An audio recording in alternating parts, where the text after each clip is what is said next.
Paz do Senhor Jesus a todos vocês. Queremos nesta manhã agradecer a Deus, a você inscrito, a você que vai chegando novo na nossa comunidade dentro do canal do YouTube. Meu muito obrigado, que Deus abençoe você abundantemente em nome de Jesus. Mas sem delongas, vamos para a mensagem nesta manhã em nome de Jesus. Vamos ler Lucas capítulo número 15, versículo de número 11, que diz assim: Disse: um certo homem tinha 2 filhos, e o mais moço deles disse ao pai: Pai, dá-me a parte da fazenda que me pertence. E ele repartiu por eles a fazenda. E poucos dias depois, o filho mais novo, ajuntando tudo, partiu para uma terra longínqua e ali desperdiçou a sua fazenda, vivendo dissolutamente. Tá certo? Essa é a mensagem do filho pródigo, que está registrado no Evangelho de Lucas, no capítulo de número 15, e versículo de número do 11 ao versículo de número 32.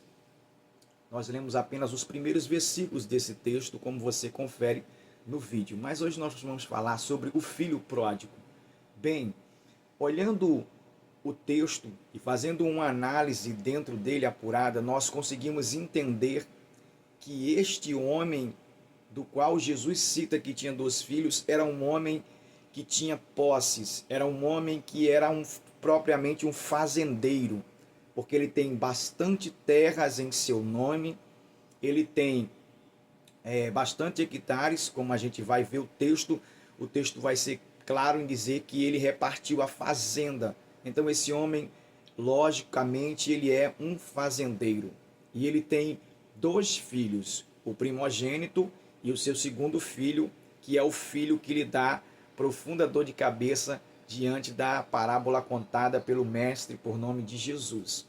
A gente vai ver que o primeiro filho não lhe desobedece e não traz problemas. O primogênito é uma pessoa muito exemplar, uma pessoa muito ótima, e ele está sempre com o pai. Mas o segundo filho, que é o filho caçula, que é o filho mais novo, ele traz sérios problemas, porque quando ele envereda por suas aventuras, por suas fantasias mentais, ele começa a buscar uma vida da qual ele não necessitava tê-la, ou buscar esses prazeres efêmeros da vida que no qual ele não deveria buscar. Então a gente entende que dentro da palavra do filho pródigo, o filho, que significa a palavra pródigo, aquele que dissipa a fazenda ou dissipador dos bens, né? A gente vai entender que esse segundo filho, ele é o filho que traz dor ao coração do pai. A Bíblia vai dizer que antes mesmo que o pai faleça, antes mesmo que o pai venha a óbito, ele pede o direito da herança, que era uma coisa muito agravante naquela época, naquele período. Pedir a fortuna sem o pai ainda ter fechado seus olhos. Então a gente vai entender que aquele jovem, ele quer agir de forma precipitada. Então a gente entende que hoje nós vamos ver a precipitação do filho caçula, que Jesus conta a parábola, e quanto problema ele arrumou diante de todas aquelas decisões precipitadas que ele tomou. Então vai aqui o meu conselho para você que vai ouvir o vídeo: não tome nenhuma decisão na sua vida precipitadamente. Sempre aguarde, sempre espere, sempre gerencie seus pensamentos, sempre prove e veja se é bom, se é perfeito, se está na vontade de Deus, se não está. Você tem que saber o que fazer. E isso é muito importante. Você, para tomar boas decisões na sua vida, você deve pensar e repensar. Que a história diz que o garoto não fez nada disso. Apenas lhe veio ao coração aventuras da vida, desejos efêmeros, desejos por prazeres, uma sensação de liberdade que era mais anarquia do que liberdade, vamos dizer assim, e ele queria partir sem limite, que ninguém lhe desse leis, que não houvesse restrições para o que ele devesse fazer ou quisesse fazer com o seu entendimento, com a sua mente, com aquilo que o seu coração almejava e desejava. Porém, isso foi um sério e grave problema quando nós não colocamos limite na nossa vida, quando nós desenfreamos os desejos do nosso coração e queremos viver a todos em sua totalidade, de uma forma desenfreada, sem liberdade, com anarquia, de uma forma que ninguém possa nos aconselhar, nos parar e nos dar realmente um norte sobre nossas direções e atitudes. Então, é importante olhar para a situação daquele jovem e entender que ele fez algo muito ruim para a sua vida, muito prejudicial. A gente sabe que, quem sabe, devido à natureza da sua juventude, possa ser que tenha sido isso que tenha causado esse grande problema na vida daquele jovem, daquele moço. Ele não era uma pessoa inexperiente com a vida. Ele era uma pessoa que não tinha a experiência necessária de um homem maduro de 40 anos para tomar decisões assertivas, decisões que levariam ele a um lugar bom, né? O manteria ali como herdeiro da fazenda, cuidando dos negócios do seu querido pai, que na pessoa, aleluia, do pai representa a pessoa de Deus aqui no texto.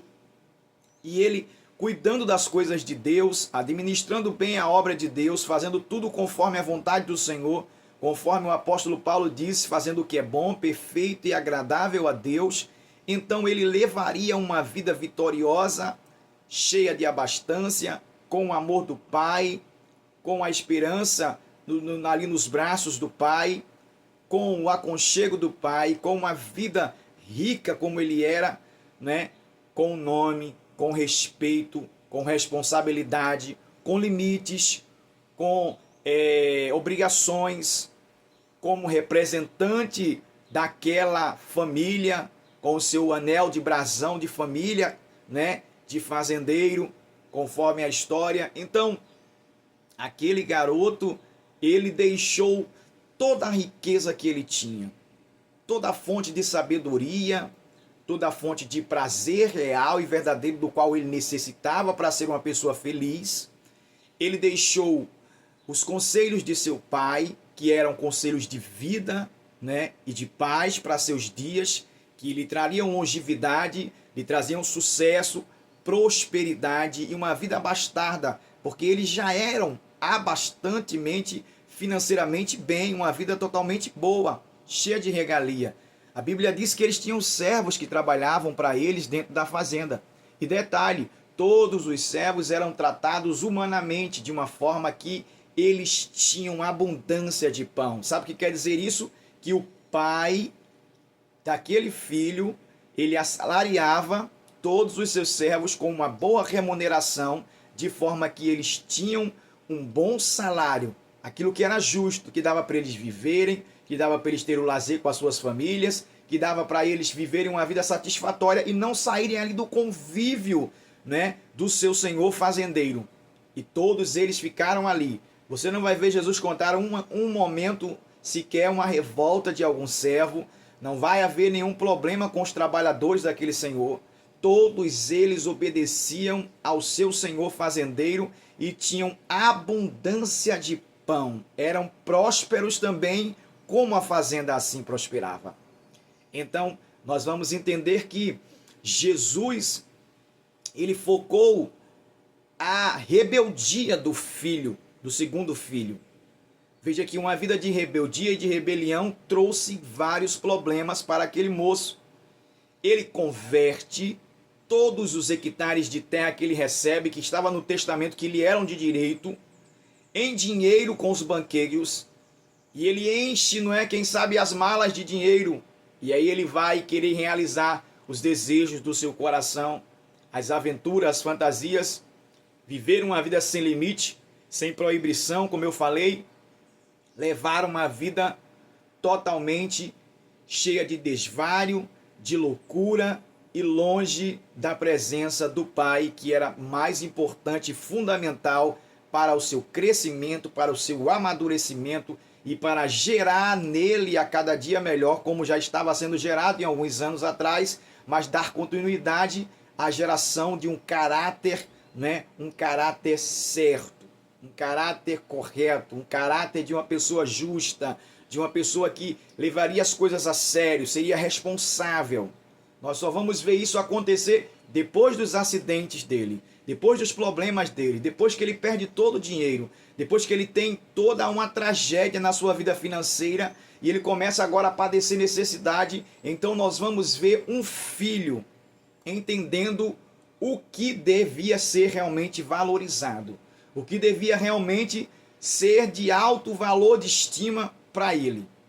Primeiro, os conselhos do pai, a permanência ali na fazenda para cuidar com responsabilidade administrativa dentro da fazenda, a obra de Deus que era mais importante, a voz de Deus que é mais importante que a voz do pai, o conselho de Deus que é mais importante através da Bíblia Sagrada, como vocês estão vendo aqui, ela está aqui perto de mim no vídeo. Então tudo isso levaria aquele jovem a viver uma vida dentro daquilo que se diz que é obediência a Deus, submissão a Deus. Até a Bíblia diz assim, ó, sujeitai-vos a Deus, não é? E a Bíblia diz que ele se chegará a vós.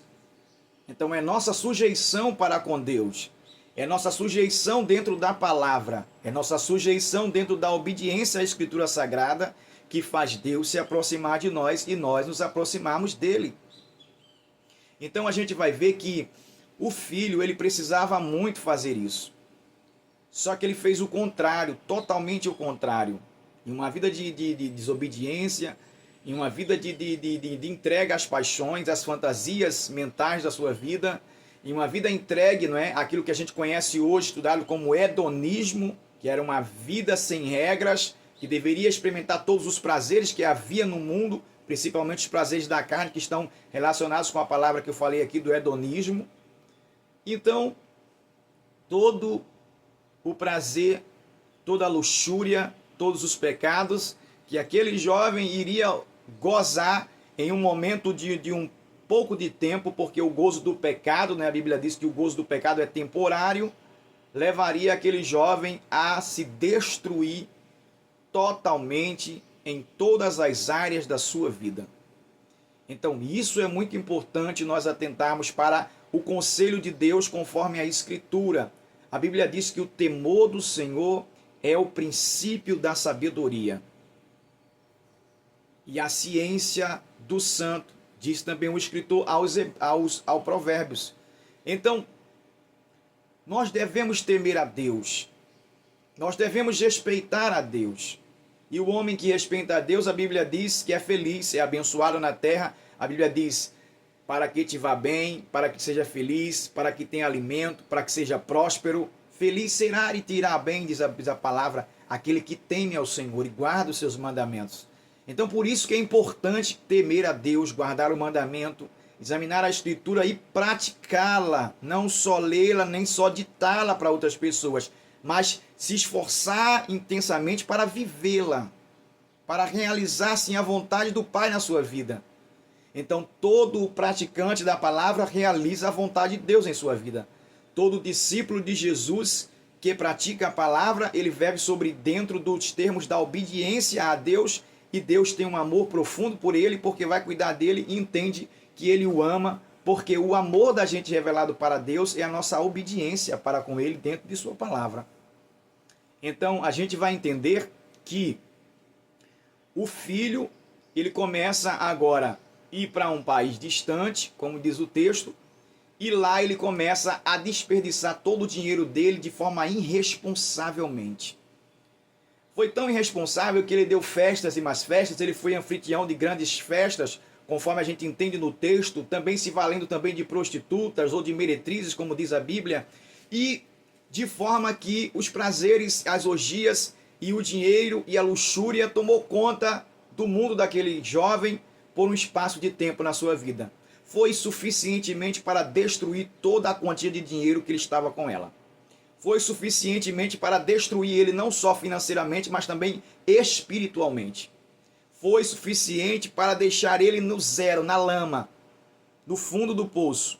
Como nós entendemos em uma linguagem hoje, né, traduzida por nós no português. E todo mundo sabe hoje em dia o que é o fundo do poço. Quando você está na lama, sem nada, rasgado, na miséria, na sarjeta, jogado, e ninguém quer conversar com você. Todo mundo acha que você é uma pessoa destruída, né? E aí você vê uma pessoa que era uma pessoa milionária vivendo como uma pessoa debaixo da ponte, todo rasgado, fedido, não é? Não estou dizendo aqui que todo mendigo não é miserável, não, de forma nenhuma, mas uma pessoa que era rica e uma pessoa que agora passa a viver uma outra realidade de vida, destruindo todo o seu império para viver debaixo da ponte, e essa pessoa não soube administrar de forma coerente a sua fortuna e a sua riqueza. É isso que eu estou dizendo, né? Meu respeito aos mendigos, as pessoas que nascem numa vida de pobre, de pobreza e têm uma vida muito difícil ali. Meu respeito a você, sinceramente. Não estou atingindo você.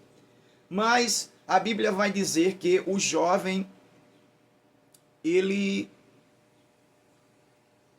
depois de perder tudo, ele vai tentar arrumar um emprego. E o emprego que se dá a ele é o pior dos empregos que podia se dar a uma pessoa que era um judeu naquela época. Cuidar de porcos.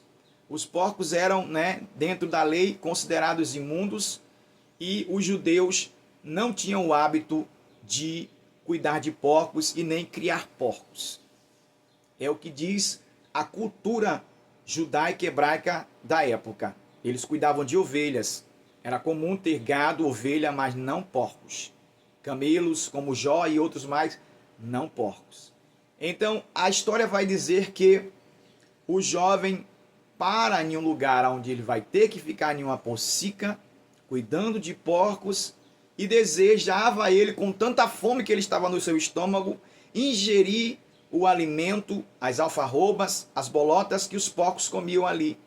Todo aquele, né, aquele centro de legumes que estavam sendo dados como lavagem aos porcos, ele estava com vontade de se alimentar daquilo ali. Imagine a fome terrível que ele estava vivendo.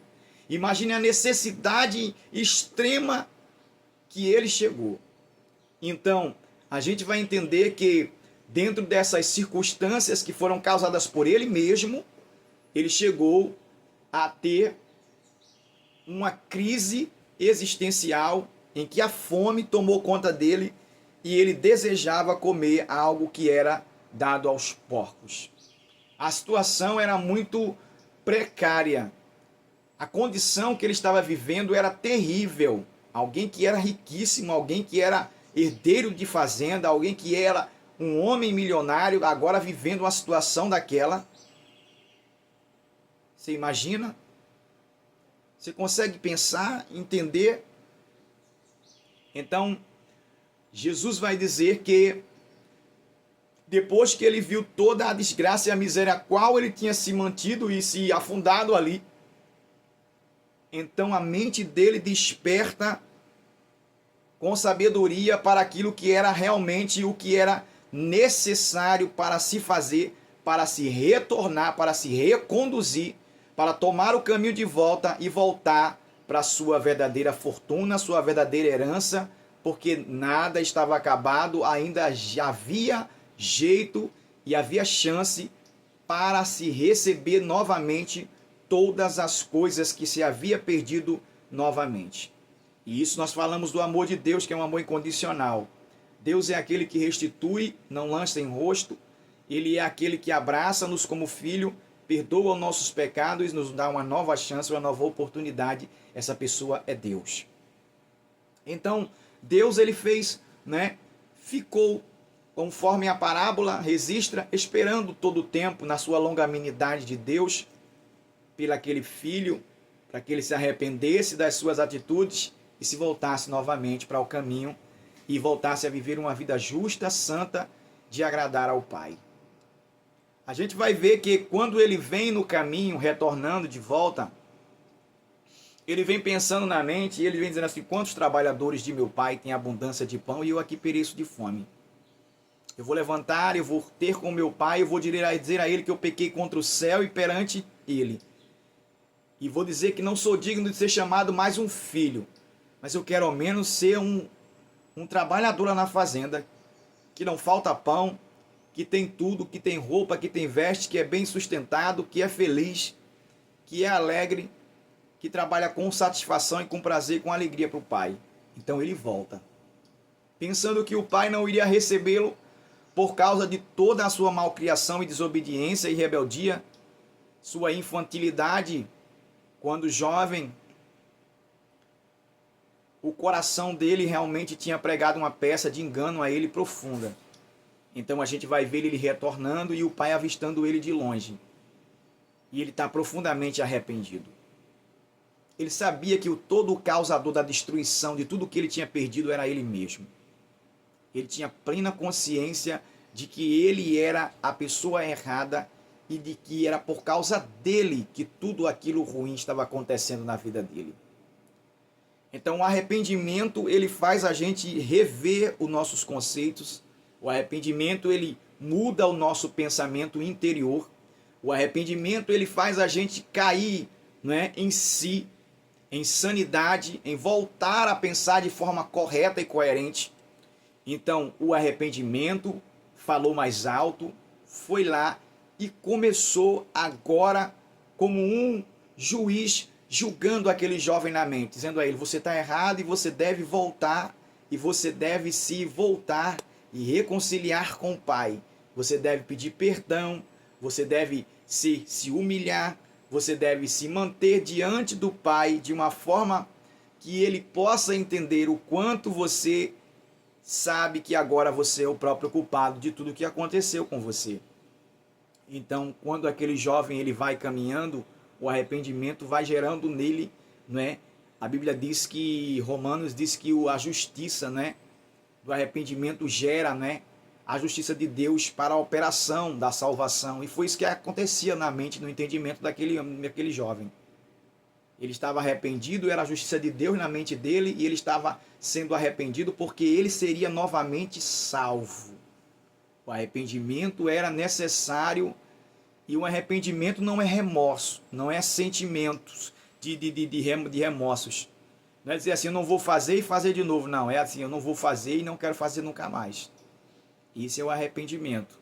Tem que ter uma atitude e uma firmeza dentro daquilo que você quer realizar. Então a Bíblia vai dizer que o pai viu o filho, ele correu, ele o abraçou, o aceitando, dizendo: você é bem-vindo aqui nesse lugar, aqui também lhe pertence. Embora ele achasse que não, mas ele pertencia àquela família. Mas ele era filho daquele homem. Mas o sangue que corria nas veias do filho era sangue que corria também nas veias do fazendeiro. Ele não podia negar. Inquestionavelmente, ao pensar que o seu pai o receberia com pedras nas mãos e de uma forma que não o aceitasse mais, então o filho se surpreende ao ver o pai abraçar e beijá-lo. O beijo quebrantou por dentro o sarando. Eu entendo isso. Porque o amor do pai ainda era o mesmo por ele. Por mais que ele pensasse que não seria, por mais que ele tivesse dúvidas em seu coração, não havia dúvidas no coração de Deus para com ele. Não havia dúvidas no coração de Jesus para com ele. Deus estava o aceitando através de Jesus, que simboliza o cordeiro que é morto, lá na festa, para trazer a alegria de novo, através da remissão do seu sangue e o cancelamento dos pecados daquele filho que tinha se perdido, mas foi achado. Que tinha sido morto, mas agora revivia, estava revivendo para a glória de Deus. Se você nunca pensou nisso, o cordeiro que foi morto na festa simboliza a pessoa de Cristo. Cristo trouxe a alegria, só através de Cristo o homem retorna a Deus. Em João capítulo 14, versículo de número 6, diz assim: disse-lhe Jesus: eu sou o caminho, eu sou a verdade e eu sou a vida. Traduzindo dentro da palavra do filho pródigo, ele foi o caminho que o jovem tomou de novo, quando disse: eu vou voltar pelo caminho. Ele foi, glória a Deus, a verdade que estava alterando a consciência do jovem, gerando o arrependimento profundo e sincero. E também no final ele foi morto para dar a vida àquele jovem que estava morto e agora revivia novamente naquele grande banquete de festas de recepção, porque o filho estava ressuscitando dos mortos e recebendo a vida do Pai, que era Deus, de novo dentro do seu coração. Eu queria abençoar a sua vida hoje, você que vai ouvir esse texto, essa mensagem, esse vídeo. Eu queria abençoar você dizendo para você que ainda há chance. Há muitas pessoas hoje desviadas do caminho da igreja, desviadas do evangelho, desviadas de Cristo e de Deus. Há muitas pessoas hoje, e eu queria dizer para você, se você se encontra assim nessa situação, ainda há chance. Tem jeito, irmão João Paulo? Tem jeito. A condição é ruim, mas dá para melhorar, dá para consertar, dá para refazer o erro, desfazer o erro, dá para reaver os conceitos e, através de um arrependimento sincero, voltar-se de novo e receber novamente, não é, a renovação da aliança feita com Deus. Eu queria orar por você nessa oportunidade. Você que quer renovar a sua aliança com Jesus, ore comigo onde você estiver e receba a renovação da aliança com Cristo e seja de novo chamado de filho e de filha de Deus, porque é isso que Deus quer que você seja chamado. Ora comigo. Pai, em nome de Jesus, nós queremos te dar graça, Senhor. Queremos te louvar e queremos te bendizer, Senhor. Nesse momento, o Senhor recebe teu filho, tua filha, que hoje se entrega de novo, renovando a aliança, o seu pacto com a pessoa do Senhor Jesus. E sim, através de Jesus, ela recebe o perdão novamente dos seus pecados, ela recebe a restauração de Deus na sua vida, ela recebe o poder do Espírito Santo que vai renovando sua consciência novamente, gerando e trazendo, Senhor, a renovação do entendimento através do poder da palavra de Deus, e essa vida está recebendo de novo as filiações, a adoção de Cristo, não é? E está recebendo de novo o direito de ser chamado de novo de filho, de filha de Deus. Ó Pai, perdoa agora os seus pecados e que chegue o tempo do refrigério pela presença do Divino Espírito Santo. Como diz o apóstolo Pedro no livro de Atos dos Apóstolos, recebe essa filha, recebe esse teu filho, essa criança, esse homem, esse ancião, essa senhora, de qualquer idade que for, em qualquer classe onde ele estiver, em qualquer condição que você estiver. Eu não sei se você está vivendo uma vida, não é, de prostituição e você diz assim, é irreversível, irmão João Paulo, não há jeito.